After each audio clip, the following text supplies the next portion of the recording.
Since when naging function ng special envoy yung pag-oversee ng operations ng pag-aresto?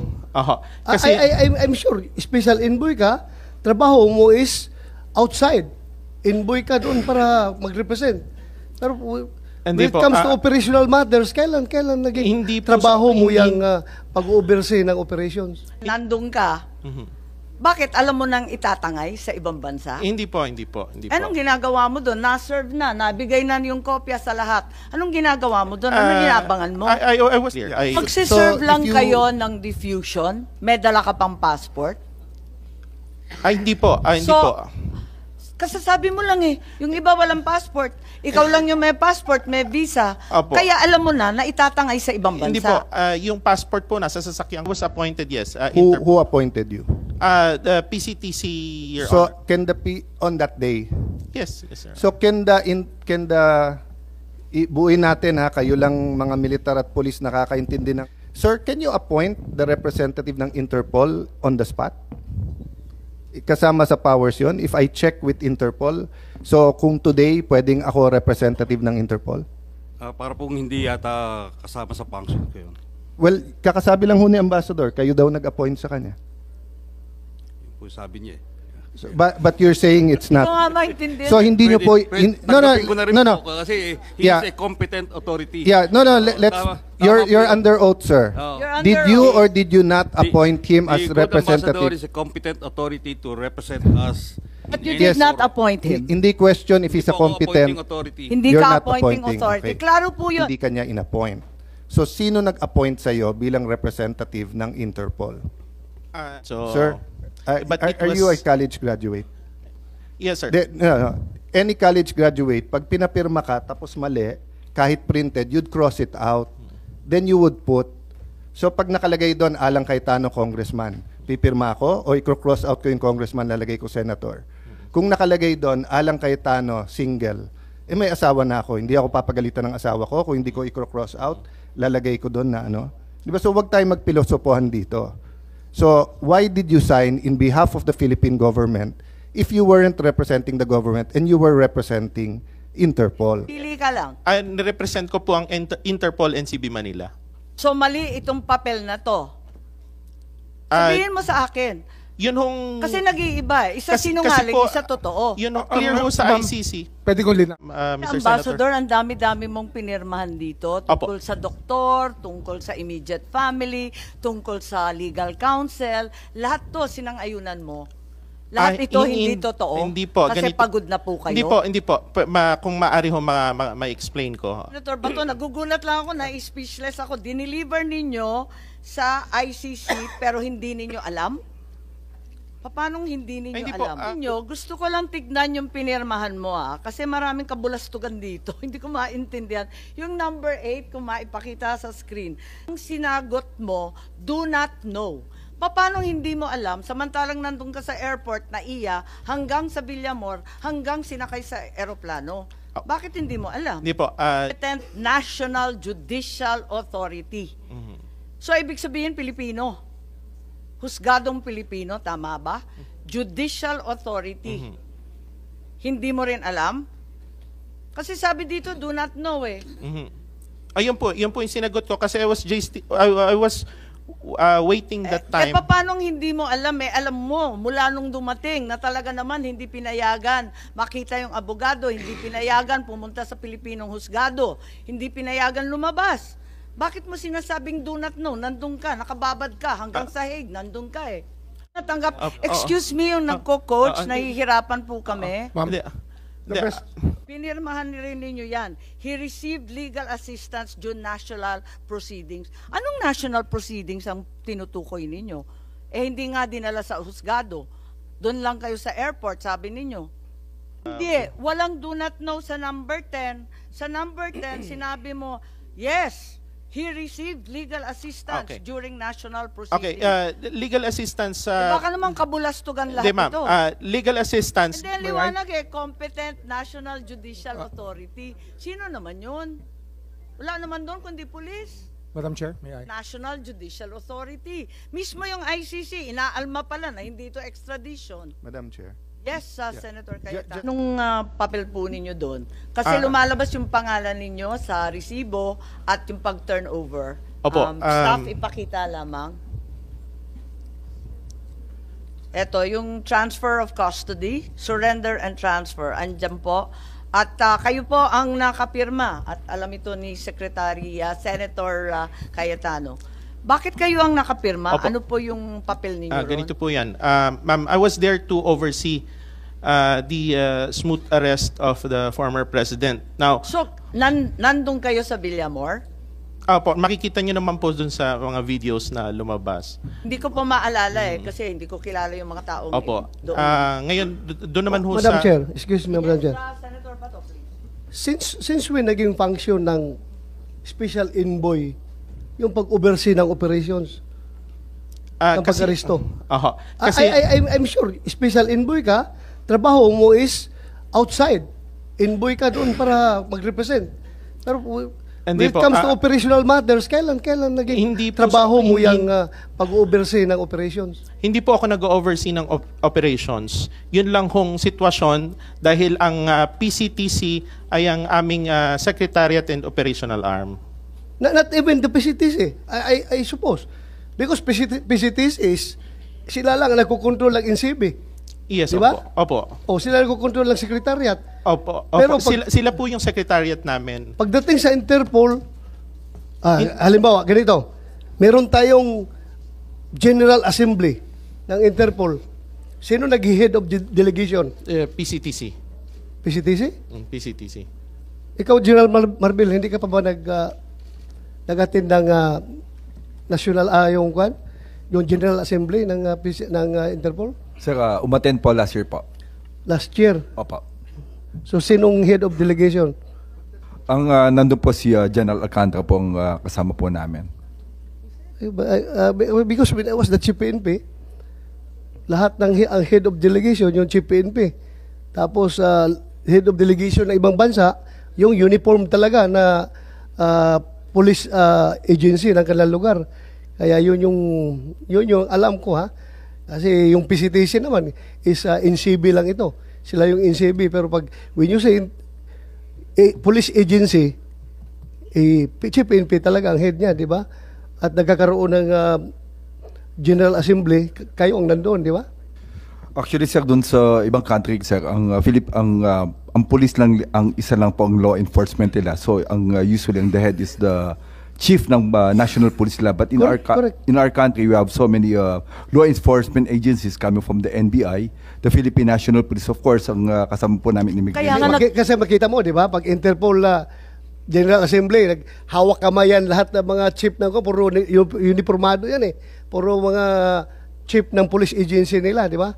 Kaya nakakagulat sa dinami-dami ng police agency na sinabihan ni General Alcantara sa NBI, si Chief PNP, sabi rin ni General Torre, bakit biglang sibilyan at hindi kasali sa law enforcement ang nag-oversee? Ano po ba ang ibig sabihin ng oversee?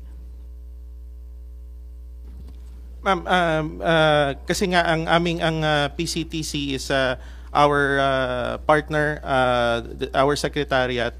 I was there to oversee lang the PCTC, which is Oversee them? which is the Interpol NCB Manila. Madam Hindi, Chair. teka muna, nalilito ako, di ba, nandun ka. Bakit alam mo nang itatangay sa ibang bansa? Hindi po. Anong ginagawa mo doon? Na-serve na, nabigay na yung kopya sa lahat. Anong ginagawa mo doon? Anong inaabangan mo? I was there to assist the executive director, ma'am. Was the executive director in Villamor? Naroon po ako. I was in the plane and I was in the 250 in Villamor. Even without a red notice, nandun na kayo, nag-aabang na. I had a red diffusion po. Yes, but the I had a diffusion, we copy. have already said ad infinitum that this is not an arrest warrant, di ba? Yes, Maliwanag na yun. tama Ikaw po yun, nagpaliwanag tama eh. O di, We had the red diffusion. I had to carry it. request for information lang, di ba? Hindi po. Ang red diffusion po is a request, is an international request for international cooperation or an alert. Ang red notice po ay ganon, ang diffusion po ay ganon din, pareho lang po. Ganun nga. Kaya nga. Ang, Yung diffusion po is resorted to if there is urgency, importance, element of time, kaya po nagiging diffusion. Hindi, ang liwanag naman, action Opo. to be taken, locate lang eh. Locate lang and possibly arrest with a view to extradition. So, mahaba pang proseso. Ma'am, can I clarify? Yes, Yeah. Senator. Pa-clarify lang, factual lang, Ambassador Lacanlao. So, you were there to oversee. Yes, Mr. You were, Senator. when you say there, you were in Villamor. The airport. Okay. The airport. Then, did you accompany them on the plane? Yes, Yes. Mr. Senator. And then, did you stay in the Netherlands? Yes, I stayed there for 2 days. Okay, and hindi mo alam na dadalhin siya doon? Hindi po, can I make a clarification? That time, Pwede ko lang itanong, isang hirit lang. Wala ka sa listahan na binigay ni General Alcantara, yung mga nabigyan ng diffusion notice, ano? Wala ka doon sa listahan ng NBI, Chief PNP, wala ka doon sa listahan. Paano man nalaman? I was informed informally by Executive Director Alcantara. Informally. Apo. So you were also there informally. You had no formal function at the Villamor or the airport sites? I was there to oversee, ma'am, lang the PCTC. Hanggang PCTC lang po ako. Yun lang po yung aking... Can I clarify that? Yes. So, sabi mo kanina, you were there to oversee. I'll clarify what oversee means. But sabi mo, hindi mo alam na dadalhin siya sa Hague. Mhm. Pero yet, sumakay ka ng aeroplano, sumama ka, you stayed in the Hague 2 days. Yes. And sabi mo, hindi ka alis, nandun ka lang. Okay, can I Yes, explain, yes. Mr. Senator? That time ho kasi, the members or the staff of the Interpol NCV Manila, wala hong available na mga kasamahan natin doon na may passport na ready. So, I volunteered, Mr. Senator. I just want to make clear. Magsiserve So, lang if you- kayo ng diffusion? May dala ka pang passport? Hindi po. Hindi So, po. Kasi sabi mo lang eh, yung iba walang passport. Ikaw lang yung may passport, may visa. Opo. Kaya alam mo na itatangay sa ibang bansa. Hindi po. Yung passport po, nasa sasakyan ko lang parati eh. So, kagagaling ko lang po kasi ng Geneva. Kakauwi ko lang ho ng Geneva that time. So, kaya ho yung passport ko, nasa sasakyan ko lang. Hindi pa ho ako nakakapag-unload. Okay. I was gonna ask that na kung hindi mo alam na dadalhin doon, pero sumama kayo sa 2 days, tapos may passport ka, but nasa kotse mo passport, okay. But you volunteered to accompany, why? To accompany the former president. Because Uh, kailangan, what was the reason? Sabi mo, yung mga kasamahan mo, walang passport. Hindi po. Wala po akong sinabing kasamahan ko walang passport. Sorry. Wala pong passport that time yung mga PCTC Okay. members, ma'am, na Okay. supposed to be sasama din that time. Wala hong silang available noon. So were you appointed representative of the PCTC? Yes. Were you appointed representative of the Interpol in the Philippines? That time I was appointed, yes. Who appointed you? The PCTC, Your So Honor. can on that day, Yes, sir. so ibuin natin ha, kayo lang mga militar at pulis nakakaintindi ng 3-4 na letra eh. Yung Philippine Center for Transnational Crime. Sir, can you appoint the representative ng Interpol on the spot? Kasama sa powers yon. If I check with Interpol, so kung today pwedeng ako representative ng Interpol? Para pong hindi yata kasama sa function ko yun. Well, kakasabi lang ho ni Ambassador, kayo daw nag-appoint sa kanya. Yun po sabi niya eh. So, but you're saying it's not. Ito nga maintindihan. So hindi nyo po Tanggapin ko na rin no. po kasi he Yeah. is a competent authority. Yeah, no, let's Tama you're po under oath, sir. You're under Did you oath. or did you not appoint him as The good ambassador representative? is a competent authority to represent us. But you in did any not forum. appoint him. Hindi question if he's a Ako ang appointing competent. authority. Hindi You're ka not appointing appointing, authority. okay. Klaro po yun. Executive Order 265, saan sa buong executive order na nagtatakda na magkaroon ng special envoy, sinasabi na meron kang papel para mag-oversee. Wala kasi akong mabasa Hindi po. katulad ni Senator Cayetano eh. Madam Chair, yun nga po yung relasyon ho namin ng OSETC and PCTC. Sila yung aming Secretariat and Operational. Sekretarya lang ninyo, siya pa ang appointing ninyo. Hindi Parang po, ang gulo. hindi po. Boss ba ninyo yan or utusan? Hindi po, clear ko lang ho. Kasi that time, wala hong available na members ng PCTC anang may passport noon. So, kaya ho, sinabi ko kanina, I volunteered para ho i-accompany ang former president in behalf of the PCTC. Okay. Ma'am, can I clarify? I'm not going into the supervision, your appointment as special envoy because depende sa presidente, pwedeng iba. Di ba? Kahit presidential advisor, if the president has special advisor on justice, then it's between the president, Secretary Remulla, etc. Ang focus ko doon sa ikaw ang representative ng Interpol. Kasi sabi mo, yes. Ang sabi po ni Secretary Alcantara, hindi kanya in-appoint. So, sino nag-appoint sa iyo bilang representative ng Interpol? Nirepresent ko po ang PCTC. May I clarify? Yeah, go ahead, Mr. sir. Senator. Kasi, traditionally, ang executive director is also the envoy. Ngayon, pinaghiwalay po yung posisyon. Yung ginawa po ng Malacanang, hiniwalay po yung posisyon ng special envoy at ng executive director. Pero dati ho, isa lang yan. Yeah. But lihis doon, Sec, sabi kasi ni Ambassador, siya daw ang representative ng Interpol that day ng Pilipinas. Yung pagpaalis mo pagpunta ho ng The Hague, siya po yung representative talaga ng Interpol. Yeah. Kasi siya lang ho yung may connection sa PCTC. But I was asking, who appointed him representative of Interpol? Ano ho yan? Kasama ho yan sa kanyang appointment. But he said before that day, hindi siya ang representative ng Interpol. Pero ano ho ito Kasi yung overseeing function niya, oversight function, kasi parang may oversight po siya sa PCTC.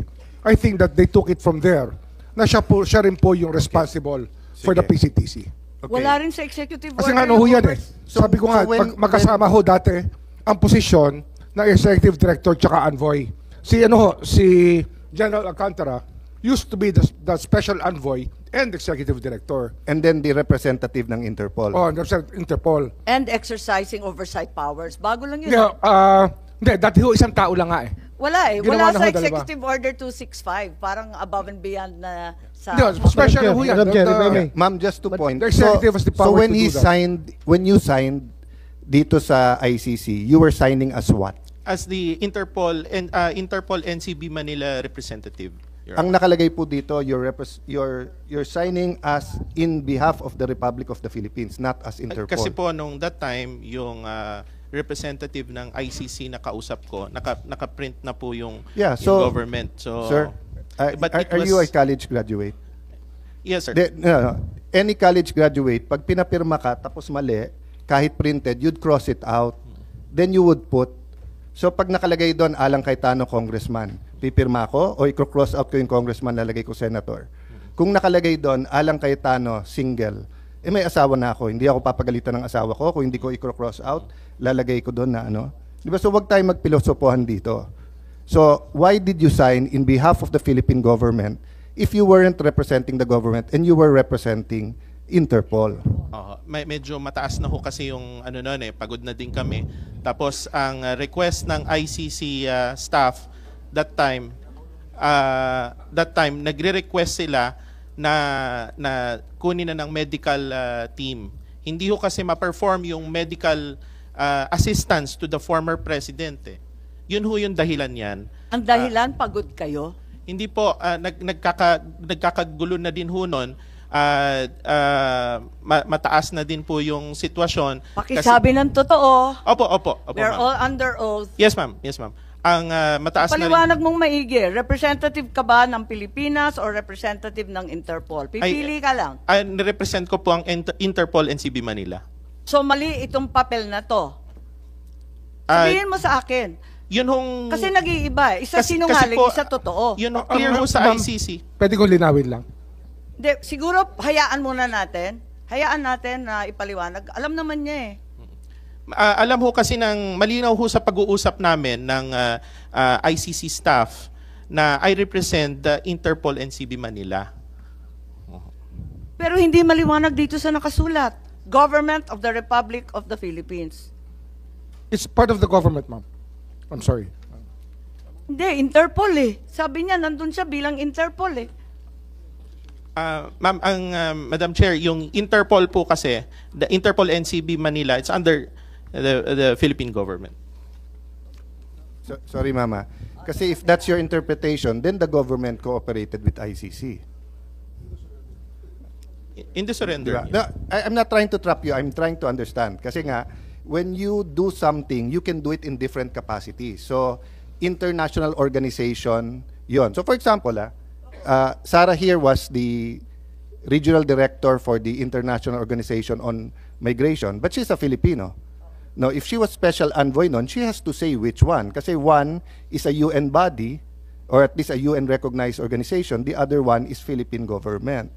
So, di ba, hindi pwedeng you're signing. Ang problema kasi yung sabi mo, malinaw sa ICC at malinaw sa akin, Interpol. Pero ang pirma mo, in behalf of the government. Kasi ang masusunod yung dokumentong pinirma mo, hindi yung intention nyo eh. Di ba? So kung ang sabi natin, listo, naintindihan mo, naintindihan ko, pinirmahan natin sale. O pagdating sa korte, ano unang impression mo? It's a sale. Opo. Because yun ang pinirmahan nyo. Di ba? So kaya nga pagdating dito, there are many other questions like yung sinabi ko sa inyo yung number 8, which is, was he brought, did the person receive legal assistance during national proceeding? Ikaw nagsabing he received legal assistance during national proceeding. What was that proceeding? No, Your Honor, Mr. Ambassador, Senator. ang dami-dami mong pinirmahan dito tungkol sa doktor, tungkol sa immediate family, tungkol sa legal counsel. Lahat to sinang-ayunan mo. Lahat ito hindi totoo. Hindi po. Kasi pagod na po kayo. Hindi po. Kung maaari ho ma-explain ko. Una ho, yung tinatanong nyo regarding ho dun sa... Kasi that time, I was waiting for the official certification from the Department of Justice. So medyo wala hong internet that time. So yung yan ho yung sinulat nila, yun naman ang sinagot ko. So nung after few minutes, nag-request ako ng internet na print, binigay ko sa ICC yung certification from the Department of Justice. Sino nagsulat niyan? Kaninong handwriting yan? Kasi parang naiba sa sulat mo. Ma'am, sa ICC, ma'am. Tapos pinirmahan mo na lang yung sinulat ng ICC. Pinakikita naman yan nung nagpapalitan kami ng... So sang-ayon kayo sa lahat ng sinulat? Opo, ma'am. Ano, so yun yung papel mo doon? Ano pa yung ginampanan mong papel? Kasi sabi mo, sinamahan mo si Presidente Duterte sa eroplano. Pagkatapos, nung sinorender mo na at yan ang pinirmahan mo bilang kinatawan ng ating pamahalaan, ano pa yung iba pang papel mo? Ano pang ginampanan mong papel? Wala na po, ma'am. Pero nagdalawang araw ka pa ron eh. Hindi po, ma'am. Nag-aantay kasi doon din kami sumakay sa same plane pabalik po ng Pilipinas. Madam Chair. Yes, Senator Bato, nagugulat lang ako na speechless ako. Dineliver ninyo sa ICC pero hindi ninyo alam? Paano hindi ninyo Hindi alam? po, alam po namin, ma'am, regarding dun sa ICC. Ang hindi ko po, balikan ko ho yung unang pag-uusap, kaya hindi alam. Nung unang pagdating sa airport, totally wala po akong alam nung pagdating ko sa airport.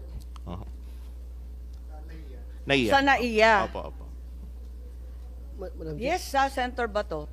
Pwede mo laman, Ambassador, kung kailan ka appoint as special envoy against national crime? July 2024, Mr. Senator. Alam ninyo, gusto ko lang tignan yung pinirmahan mo kasi maraming kabulastugan dito. Hindi ko maintindihan. Yung number 8, kung maipakita sa screen. The date, time, and location of the appearance of the arrested person before the competent judicial authority. Ang sinagot mo, do not know. Paano hindi mo alam, samantalang nandun ka sa airport na iya, hanggang sa Villamor, hanggang sinakay sa eroplano? Bakit hindi mo alam? Hindi po.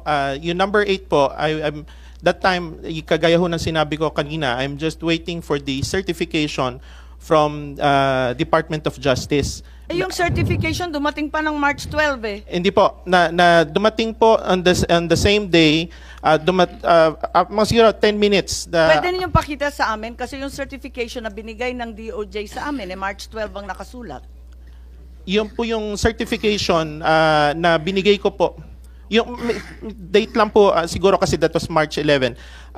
Pero yung... Hindi, date, time, and location. Opo. Yung certification ho na yon, na-send ho sa akin nung nandun kami mismo, nasa eroplano pa, ng paglapag ho namin sa Hague. At sinabi dito, before the competent National Judicial Authority. So, ibig sabihin, Pilipino. Husgadong Pilipino, tama ba? Judicial Authority. Hindi mo rin alam?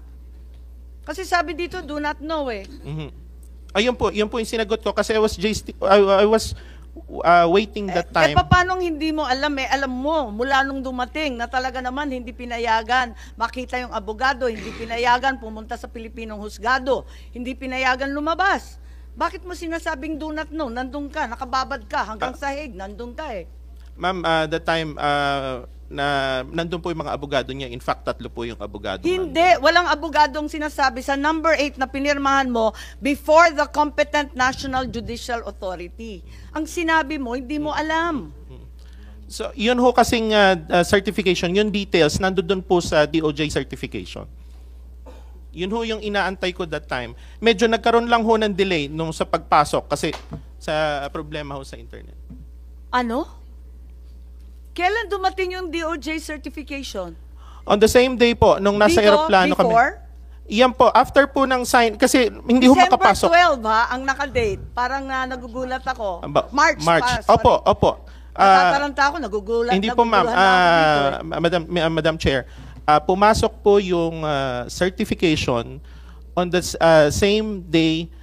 Medyo nagkaroon lang... Hindi, March 12 ang nakasabi. Paano mo natanggap? Excuse me, yung nagko-coach, nahihirapan po kami. Ma'am, I think the best person to answer that would be Abogado po the kayo? person who issued the certification is here.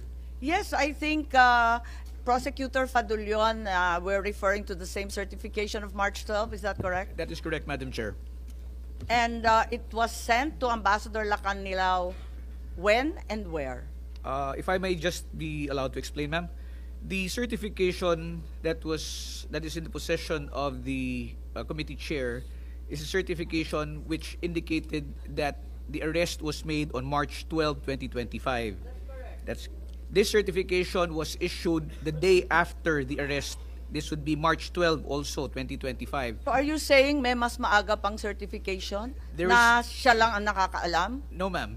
This certification was the one which was prepared as per instructions to me by the OIC Secretary of Justice because it was needed by Ambassador Lacanilao the moment that he reaches The Hague. So this was prepared on that day, and if I may point... That day being... March 12. March 12. March 12. So hindi pa rin tumutugma yung oras? Yes, ma'am, may konti hong inadvertence dito kasi the date March 12 here refers to the time of the arrest when in fact the arrest was actually March 11, 2025 at approximately 11:44. So hinabol lang ninyo yung certification after the fact? No, ma'am. This was the first certification that was issued because this was the one that was needed by Ambassador Lacanilao. We So corrected this after you pointed it out that when we reviewed it again and we saw that the date indicated for the arrest was March 12 instead of March 11. And Ambassador Lacanilao received it on March 12, March 11, in Villamor, in Dubai, in The Hague. As Saan far po? as I know, Madam Chair, the certification that I prepared on March 12 was forwarded to the Office of Undersecretary T, our OIC Secretary of Justice. It was he who made the arrangements for the transmittal to Ambassador Lacanilao. Thank you, Prosecutor. When did you send it to him and what did it say? Because we have no copies. We sent it, this certification was prepared in the afternoon of March 12, 2025, and it was sent to... March 12? Yes, ma'am. Pero sinuko na si Pangulong Duterte ng mas maaga? He was actually transported around midnight, if I'm not mistaken, of March 11, ma'am. And I think they were in transit at this time. I'm not so sure. They were in transit at the time when this certification was sent to them. Pwedeng isulat yan at bigyan kami ng kopya nung sinasabi mo o ito pa rin? Yes, I can furnish you a copy. Ito pa rin, yung March 12 pa rin? Yes, ma'am. Siya pa rin? Sinong siya pa Yung rin? sinasabi na yung aresto is March 12, not March 11? Yes, ma'am. Yan pa rin, yung mali-mali na yan? Yeah, ito pong pagkakamali nito which was eventually corrected po. Opo. Okay, we'll go back to that later. But Ambassador, when did you receive this?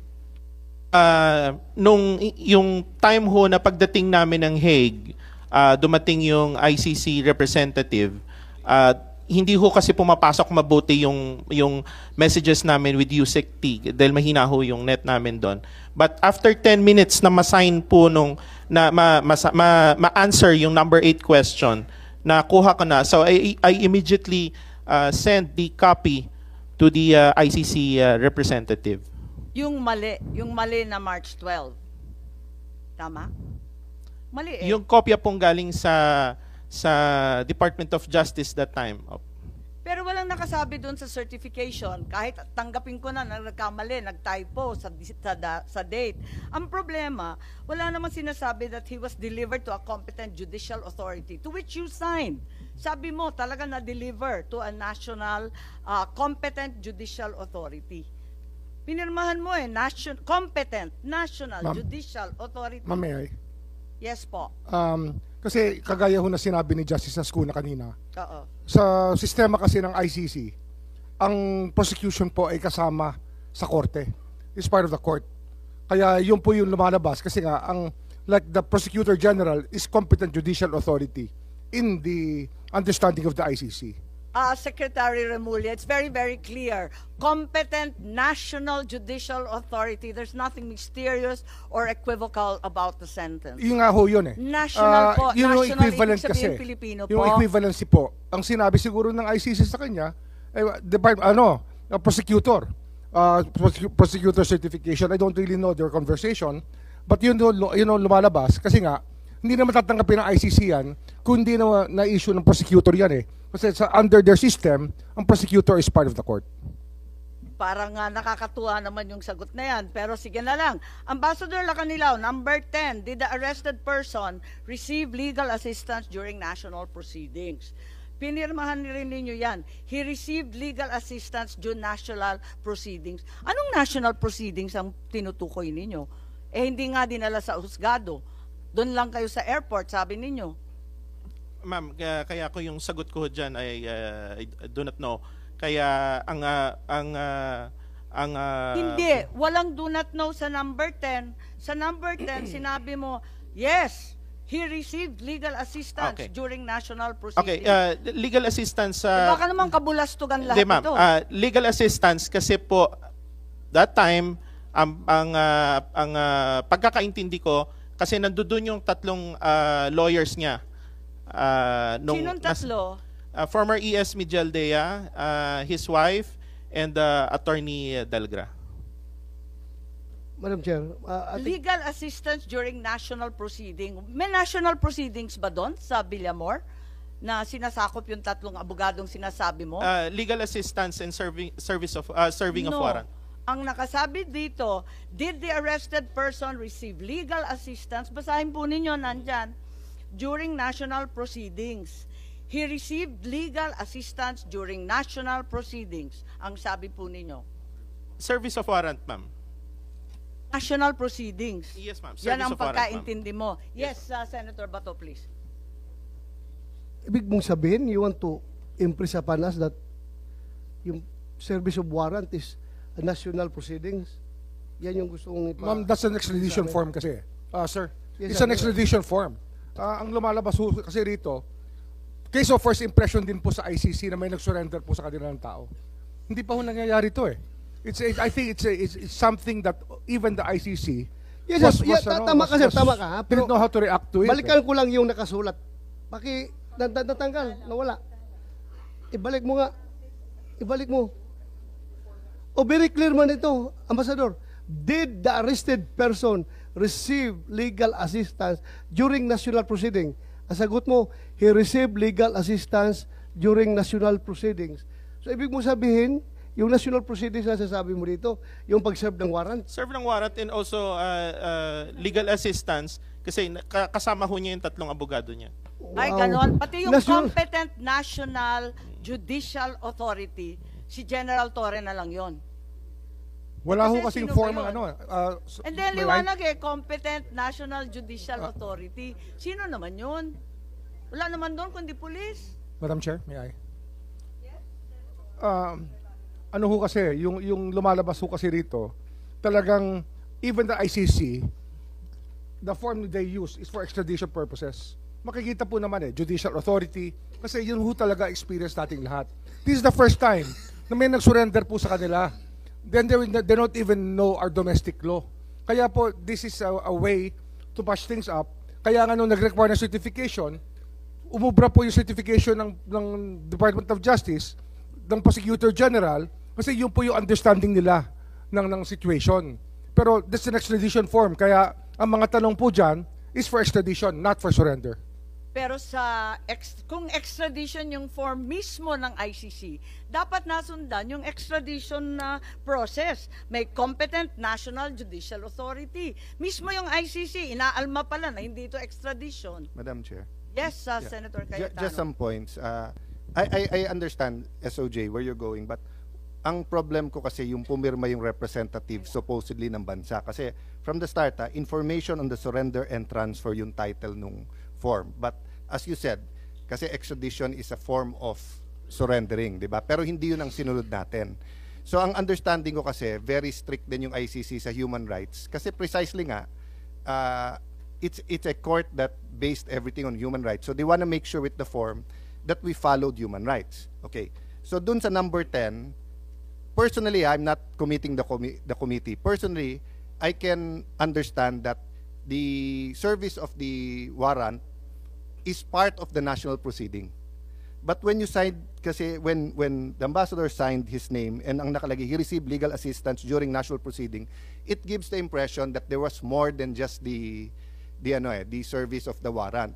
If you relate that with number 8, kasi sa number 8, competent National Judicial Authority. So for example, kung sa kanila kasama ng judiciary yung fiscal, sa atin ang competent na judiciary is just the judiciary. Mr. Senator, kasi nga, yung questions in the form refer to a case of extradition. Yes. Case of first impression nga to. Yes. Even to the ICC, even to the Philippine government, to the Executive Department, to the Senate, to the Supreme Yes. Court, this is a case of first Yes. impression. And kahit assuming, na, lalo na kung first impression, di ba dapat linagay na lang, I do not know, doon Yeah. sa ibang question. Madam- Sinagot niya, no, I do not know.